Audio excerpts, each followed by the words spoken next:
Hi ಎಲ್ಲರಿಗೂ welcome back to my channel Rajeshwari cooks ಚಾನಲ್ಗೆ ಸ್ವಾಗತ. ಇವತ್ತು ಮರಾಠಿ ಶೈಲಿಯ ಮಟ್ಟೋ ಮಾಡೋದು ಹೇಗೆ ಅಂತ ಹೇಳ್ಕೊಡ್ತಾ ಇದ್ದೀನಿ. ಈ ಮಟ್ಟೋ ಮಾಡೋದು ಹೇಗೆ ಅಂತ ನೋಡೋಣ ಬನ್ನಿ. 2 ರಿಂದ 3 ಚಮಚ ಹುರಿಗಡಲೆ, ಸ್ವಲ್ಪ ತೆಂಗಿನಕಾಯಿ ತುರಿ, ಹಾಗೆ ಸ್ವಲ್ಪ ಶುಂಠಿ, ಬೆಳ್ಳುಳ್ಳಿ, 3 ಹಸಿರು ಮೆಣಸಿನಕಾಯಿ ಹಾಗೂ 1 ಚಮಚ ಜೀರಿಗೆನ ಸಣ್ಣಗೆ ರುಬ್ಬಿಕೊಳ್ಳಬೇಕು. ಅದು ರುಬ್ಕೊಂಡಾದ್ಮೇಲೆ ಸ್ವಲ್ಪ ಕೊತ್ತಂಬರಿ ಸೊಪ್ಪನ್ನು ಸೇರಿಸ್ಬಿಟ್ಟು ರುಬ್ಕೋಬೇಕು. ನಾನು ಬೂತ ಕುಂಬಳಕಾಯಿಯನ್ನು ಕತ್ತರಿಸ್ಕೊಂಡು ಮೊದಲೇ ಬೇಯಿಸ್ಕೊಂಡು ಇಟ್ಕೊಂಡಿದ್ದೀನಿ. ಇದರಲ್ಲಿ ಸ್ವಲ್ಪ ಉಪ್ಪು ಮತ್ತು ನೀರನ್ನು ಹಾಕಿ ಬೇಯಿಸ್ಕೊಂಡಿದ್ದೀನಿ. ಈಗ ಒಗ್ಗರಣೆನ ಮಾಡ್ತಾಯಿದ್ದೀನಿ. ಒಗ್ಗರಣೆಗೆ ಸ್ವಲ್ಪ ಆಯಿಲನ್ನು ಹಾಕಿ ಅದು ಬಿಸಿಯಾದ ಮೇಲೆ 1 ಚಮಚದಷ್ಟು ಸಾಸಿವೆ ಜೀರಿಗೆನ ಹಾಕಿ, ನಂತರ ಕರಿಬೇವು ಸೊಪ್ಪು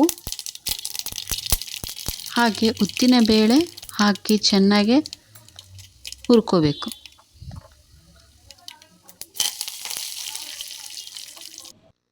ಇದು ಮರಾಠಿ ಶೈಲಿಯಲ್ಲಿ ಮಟ್ಟೋ ಅಂತ ಹೇಳ್ತಾರೆ.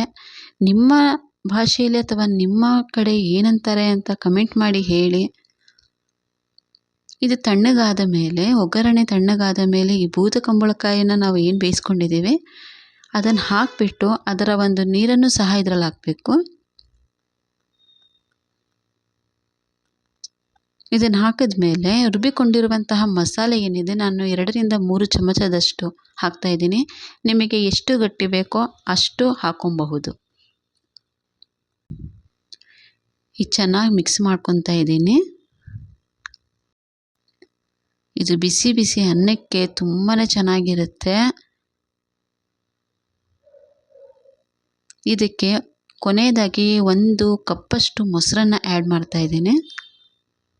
ಹಾಗೆ ರುಚಿಗೆ ತಕ್ಕಷ್ಟು ಉಪ್ಪನ್ನು ಹಾಕಿಬಿಟ್ಟು ಚೆನ್ನಾಗಿ ಮಿಕ್ಸ್ ಮಾಡಿ ಬಿಸಿ ಬಿಸಿ ಅನ್ನದ ಜೊತೆ ತಿಂತಾಯಿದ್ರೆ ತುಂಬಾ ಚೆನ್ನಾಗಿರುತ್ತೆ.